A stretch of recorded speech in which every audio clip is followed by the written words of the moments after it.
માં પલટાના એંધાણ છે। હવામાન નિષ્ણાંત અંબાલાલ પટેલની આગાહી છે એપ્રિલ મહિનામાં વાતાવરણમાં પલટો આવશે અને સાથે જ રાજ્યના કેટલાક ભાગોમાં માવઠું પડવાનું છે। 13 એપ્રિલ સુધી હવામાનમાં પલટાની શક્યતા છે। દેશ સહિત રાજ્યના ઘણા ભાગોમાં ગાજવીજ સાથે વરસાદ પડી શકે છે। વરસાદી છાંટા વચ્ચે પવનો ફૂંકાય તેવી પણ શક્યતા છે। 26 એપ્રિલ બાદથી રાજ્યમાં પડશે આકરી ગરમી।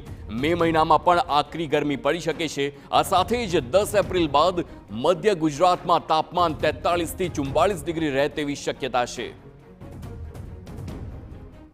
લગભગ તારીખ 2-3 એપ્રિલ સુધીમાં તો હવામાનમાં પલટો આવશે અને રાજ્યના કેટલાક ભાગમાં માવઠું થવાની શક્યતા છે, જેની પુષ્ટિ હવામાન ખાતાએ કરેલ છે। પરંતુ તારીખ 13મી એપ્રિલ સુધીમાં પણ હવામાનમાં પલટો આવશે અને દેશ સહિત રાજ્યના ઘણા ભાગોમાં ગાજવીજ સાથે વરસાદ પડવાની શક્યતા રહેશે। જોકે ગાજવીજનું પ્રમાણ વધારે છે અને વરસાદનું પ્રમાણ તો છાંટા છૂટી જેવું જ છે, પરંતુ પવન વધારે ફૂંકાશે।